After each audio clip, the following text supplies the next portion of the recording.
Today's episode is about what is the case when your worker is an agent. So, the user asks a question. The agent runs and gives a weak answer. The user re-asks. The agent runs again and answers. So here we are. This is the first answer, second answer, and this is the ask again. We have 6 events, 1 stream for telemetry. Now, if you group those by events, by run, and you get 2 separate cases. You have case 1, case 2. Each one is the ask. But the retry here is invisible because it's split across these two. So you don't see that here in the middle between these 2 cases you have a user that decided to retry, which is a loss here. It's an information. Now, if you group the same events by task, and you get 1 case with a retry loop sitting inside of it, now you can see the task needed a second attempt, which is here. But you've lost the clean per run view. So here we're not grouping per run, we're grouping by task. So that choice, what counts as 1 case, is yours to make. And the problem is that for 1 agent, it's not obvious.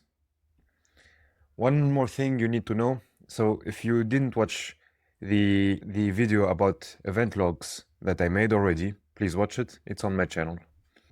So now as a programmer, you have multiple choices. So there isn't 1 case notion generally, there are several. And they are nesting one another. The first one is 1 case equals 1 run. So as you have seen here, this is the first one. It's like a single invocation. You have 1 question to answer. So 1 run, the run is the case notion. Next up, you have 1 case equals 1 task. So a user request that might span several runs here. So the retry that we have spoken about, or in your discussion from the user point of view, you will be able to see it here.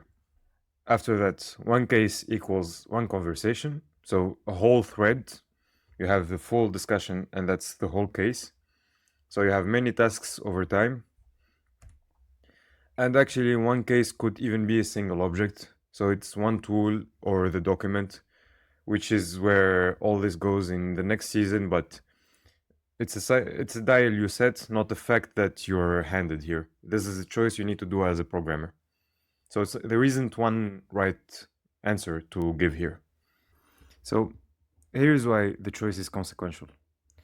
Every case notion makes something visible and another invisible. So per run gives you a clean look at how a single run behaves. So you have your run here with ask, search, answer. The retry is invisible, we have already said this, and it's split between the 2 cases.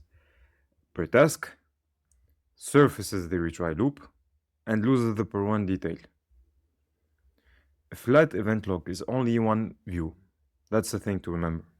Now, the case notion decides which loops and deviations you're going to be able to see.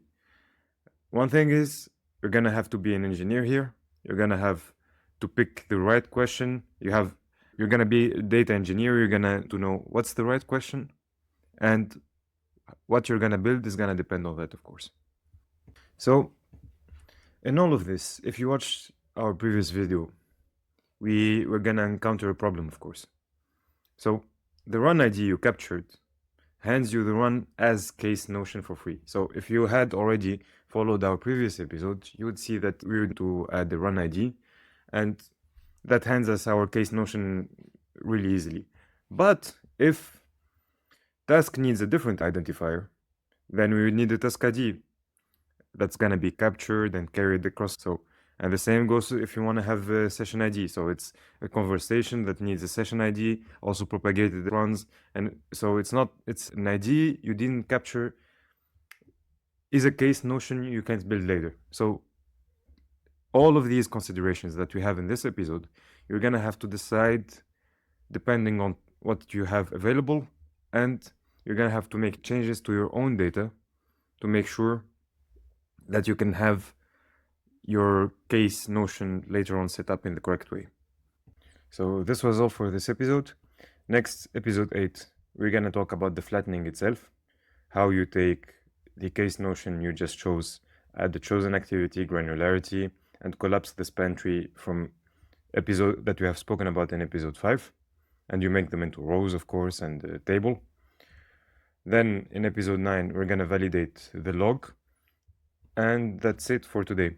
If you like the content, please like and subscribe and follow me on LinkedIn.